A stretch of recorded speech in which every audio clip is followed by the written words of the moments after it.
dizer, a linguagem da cultura brasileira é toda a linguagem da presença física imediata. E ninguém pode pensar nada acima disso. Quer dizer, isso já é antigo no Brasil. Eu não conheço um país onde o mundo do ideal, como você o chama, e o mundo do real, como você também o chama, estejam tão separados quanto no Brasil. Porque a realidade do ser humano é o trajeto dele em direção a um ideal, a um objetivo. Esta é a única realidade que ele tem, não há outra realidade. Está compreendendo? Agora, se, como acontece no Brasil, o que se chama de realidade é apenas o mundo, vamos dizer, da rotina mais acachapante e mais estúpida que você pode imaginar, tá certo? Então você já perdeu a guerra desde o início. E é exatamente o que acontece no Brasil. O Brasil é o país das vocações frustradas. É o país onde é normal ser fracassado. E onde dar certo é uma exceção que requer um milagre divino ou uma intervenção diabólica. Só as pessoas diretamente ajudadas por Deus ou pelo diabo é que dão certo no Brasil. Os outros são todos fracassados e isso é considerado normal. Portanto, o que a sua família vai te ensinar, o que seus amigos vão te ensinar, o que o seu meio social vai te ensinar, é conformar-se com a derrota. Só que isso aí é uma espécie de ilusão nacional. É só no Brasil que isso vigora. Se você atravessar a fronteira e for para o argentino já não vive isso. Tá certo? E quando o argentino chama o brasileiro de los macaquitos, em parte é isso que ele está querendo dizer.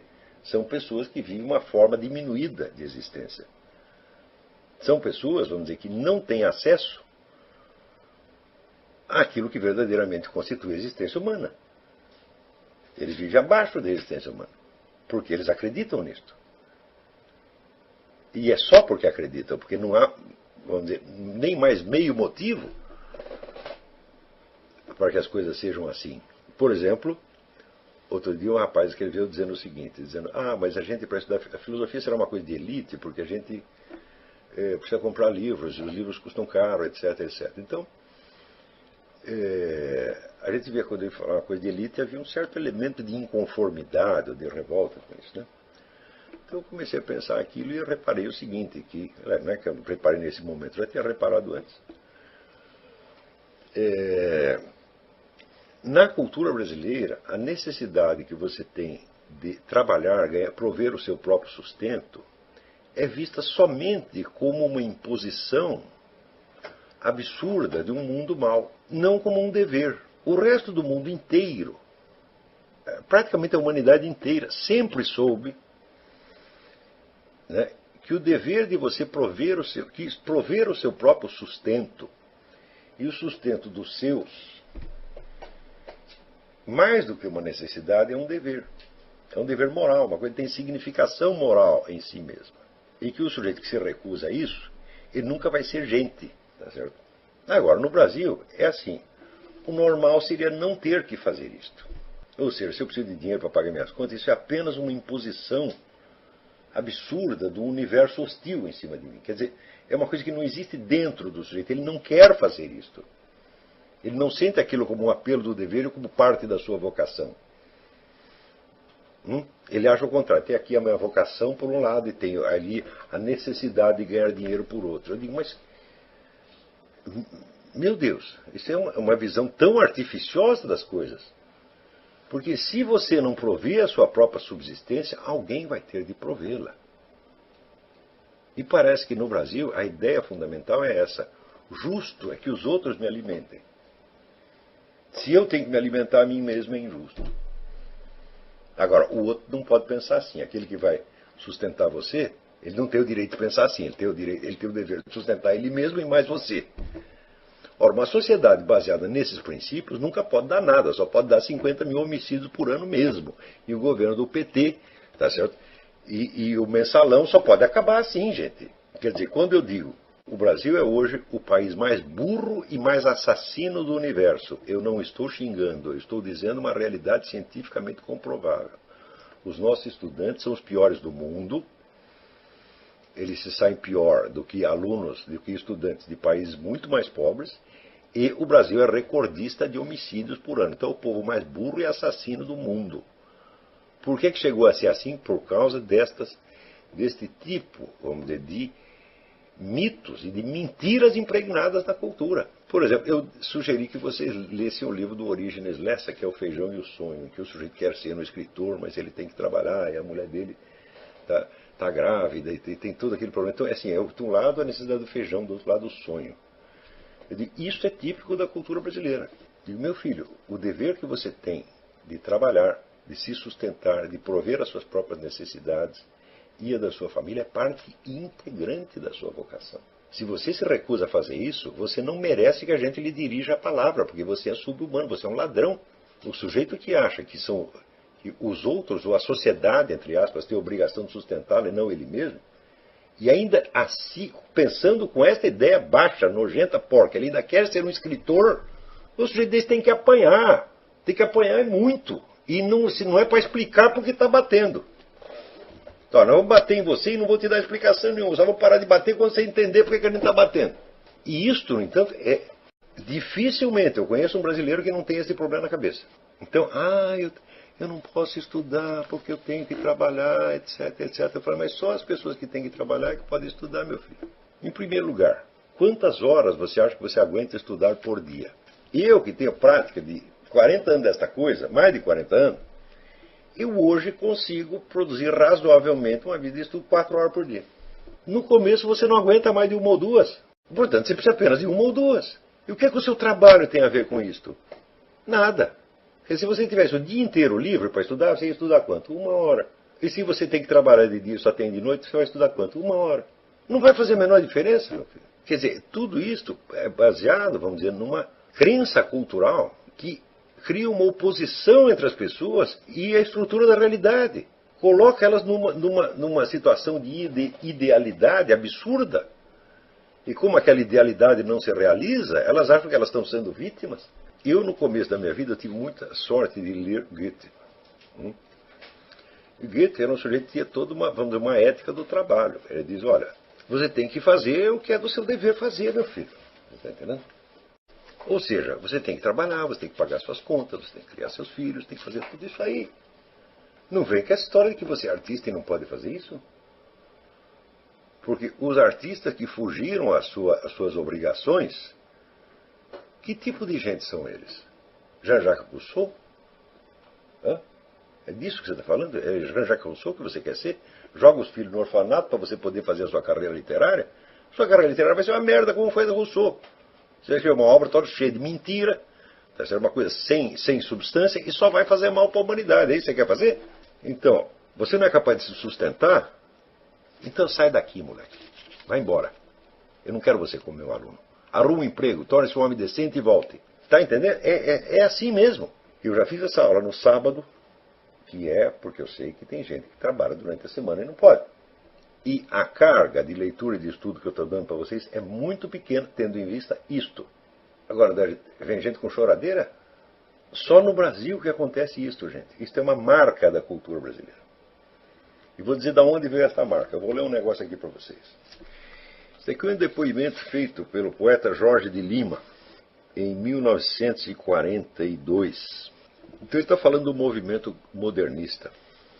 Para compreender, então, o modernismo, devemos recordar a influência do grande Graça Aranha, que foi, não há dúvida, o maior animador do movimento. Graça Aranha pretendia impor normas filosóficas à Revolução com a sua estética da vida. Pretendia que o homem brasileiro atingisse a unidade vencendo a natureza que o esmagava. Era chavão repetir, no Brasil só o homem é pequeno dentro da colossidade da natureza. Aconselhava o reformador que o homem brasileiro vencesse o terror, o medo metafísico, a compreensão subjetiva impregnada de supostos atrasos que a deturpavam. Aconteceu, porém, o contrário. Os modernistas brasileiros compreenderam que ao invés do que aconselhava Graça Aranha, o homem devia se entregar às suas tendências naturais, às suas pretendidas deficiências, e identificar-se com a exuberância da sua natureza, a sua metafísica mesmo saturada de superstições. É esse amálgama de inferioridades. Preste bem atenção, isso foi uma decisão tomada nos anos 20 por uma geração de escritores brasileiros, escritores, artistas, pintores, músicos, etc., etc., que marcou o desenvolvimento da nossa cultura superior, entre aspas, até hoje. O Graça Aranha tinha escrito aquele romance, O Canaã, no qual há uma cena terrível de uma moça pobre que tem um filho, ela é mãe solteira, então ela, na hora de dar a luz, ela se esconde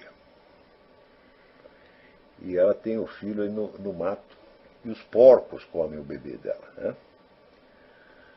Então, com isso aí ele estava simbolizando a total impotência do ser humano, tá certo, perante a natureza. E ele tinha esta ideia de que para criar uma grande cultura nós tínhamos que vencer esta coisa. Nós tínhamos que vencer o terror da natureza, vencer os impulsos primários, tá certo? Vencer esse sensualismo brasileiro, essa coisa. E ele estava certíssimo. Hã?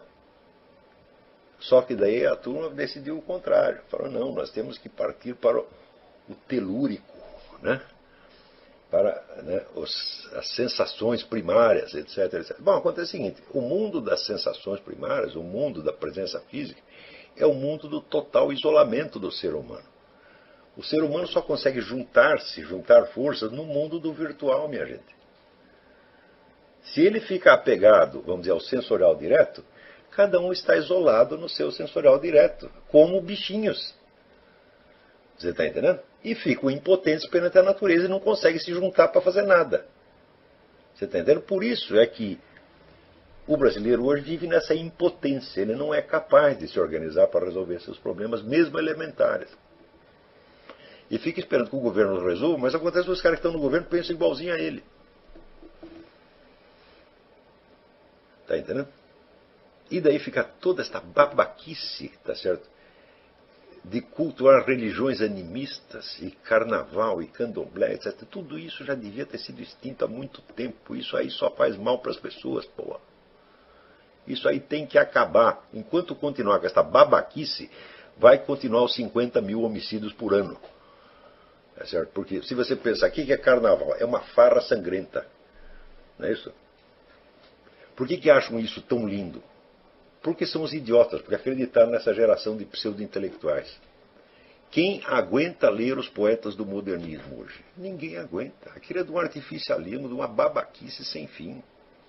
Quer dizer, para sair uma literatura boa, saiu, por exemplo, note bem, veja o contraste. Em 1926 houve um segundo modernismo no Nordeste, inspirado pelo Gilberto Freire. Não foi o modernismo paulista. Né? E dali saíram grandes escritores. Graciliano Ramos, Zé Lins do Rego. Né?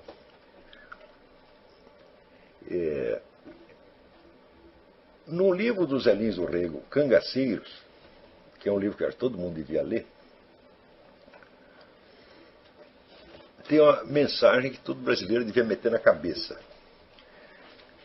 A história é a seguinte, é um casal de lavradores pobrezinhos, e eles estão pegos ali no meio de uma guerra, tá certo?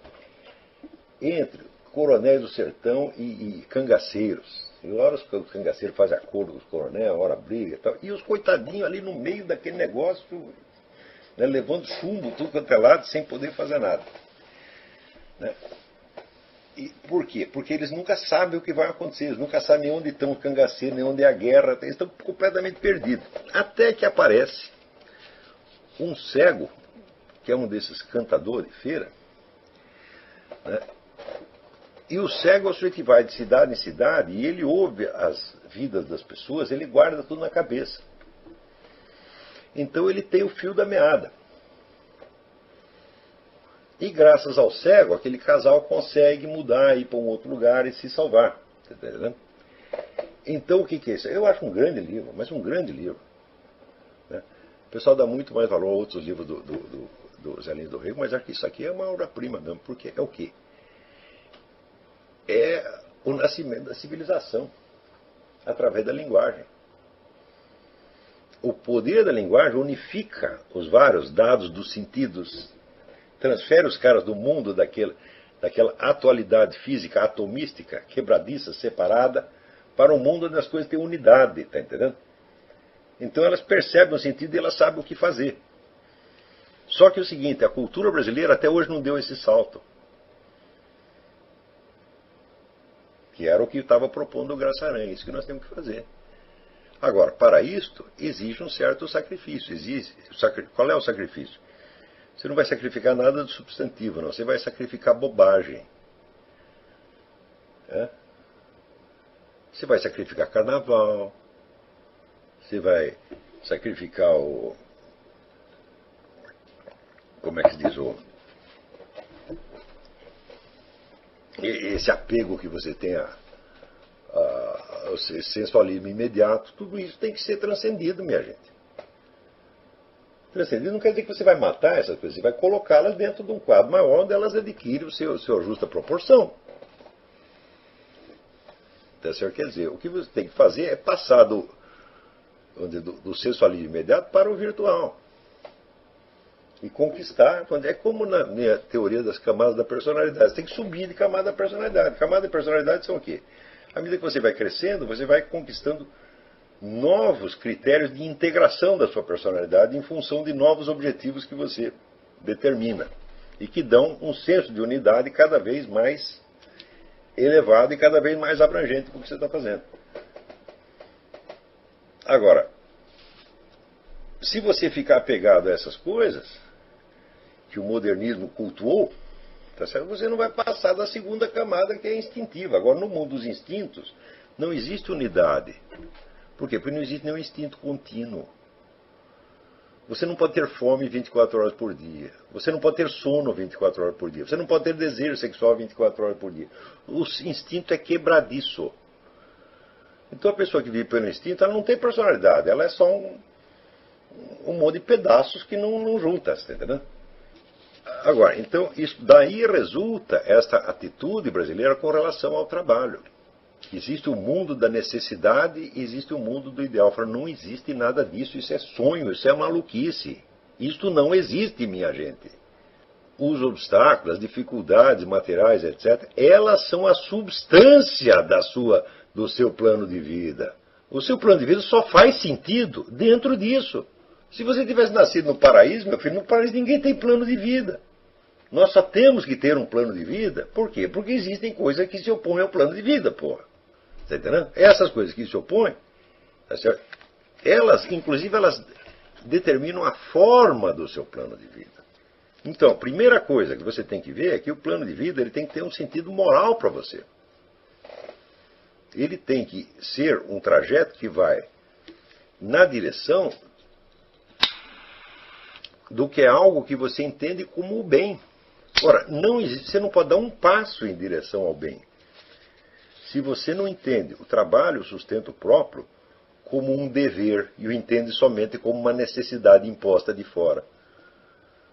Você está entendendo? Como se fosse, vamos dizer, trabalho escravo. Trabalho escravo é o trabalho que não adianta o escravo realizar, porque ele não pode se realizar através desse trabalho.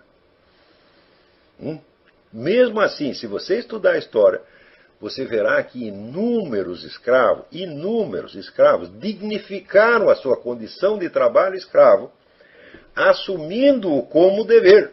Não só no Brasil.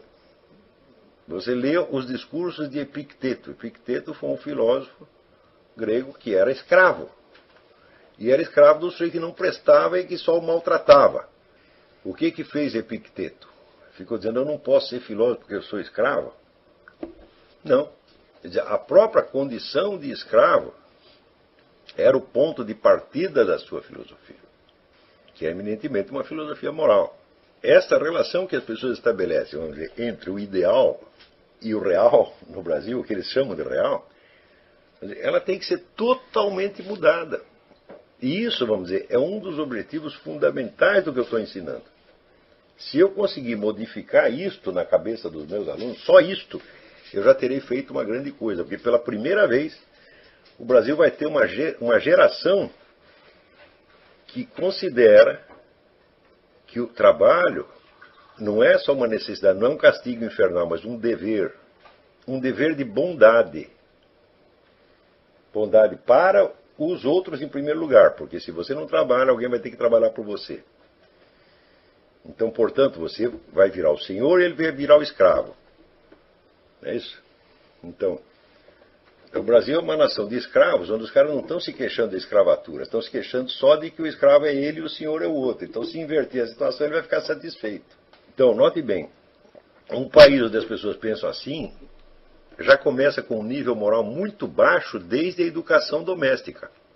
Na educação doméstica, se o sujeito tem grandes planos, tem grandes ambições, a família já trata de reprimir o cara. E dizendo, não é nada disso, você está enganado, você tem que viver na realidade, você tem que fazer um concurso para o Banco do Brasil. É assim. Hã? O que uma mãe deve fazer? É isso que ela deve fazer? Deve reprimir os sonhos do cara? Não. Ela deve dizer, não, meu filho, tu vai para frente, né, vai fazer a sua coisa, tá certo? E segue o caminho que você tem que seguir e não se esqueça da sua velha mãe, que daí vai chegar uma hora, eu não vou poder trabalhar, você vai precisar me ajudar. Então você vai ter dupla carga, meu filho. Você vai ter que fazer isso aí que você quer fazer e mais eu. É isso que a mãe faz, honestamente. Então, quer dizer, o problema da sociedade brasileira, ele vem de muito longe e vem de uma série de crenças malignas que estão incrustadas na sociedade e que não deixam as pessoas se realizarem, meu Deus do céu. A primeira é essa. Tem o meu ideal de um lado, a realidade do outro. Se você começou assim, você já matou o seu ideal de cara. E mais ainda, você não merece ter ideal nenhum e não merece realizá-lo. Porque você quer construir uma vida baseada na fraude, baseada na exploração do próximo.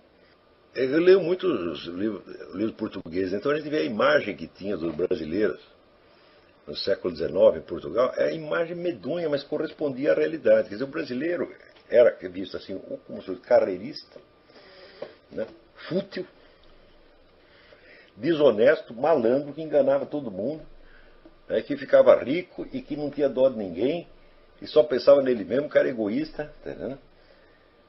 Então tem um versinho do Camilo Castelo Branco que ele descreve o Palheiro. O Palheiro é um bairro lá de, não sei se Lisboa, do Porto, sei lá, acho que é no Porto.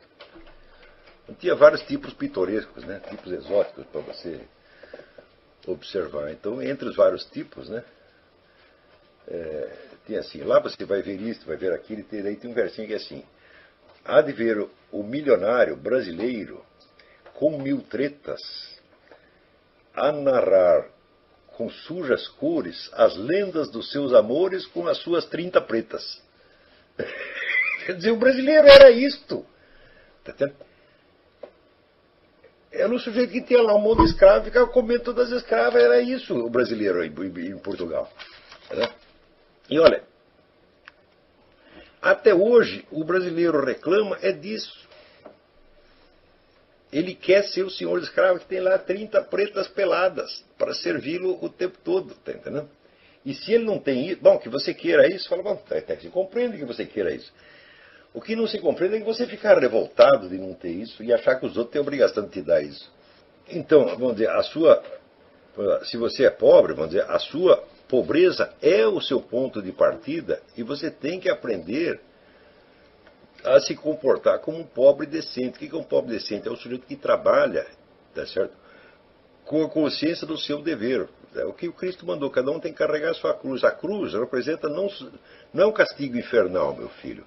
O castigo infernal vem depois. A cruz é a estrutura da realidade. Se você não arca com a realidade, o que significa a tua idealidade? Significa somente uma futilidade, um peido mental. Tá certo? Então você mesmo se desvaloriza. Está compreendendo? Vamos.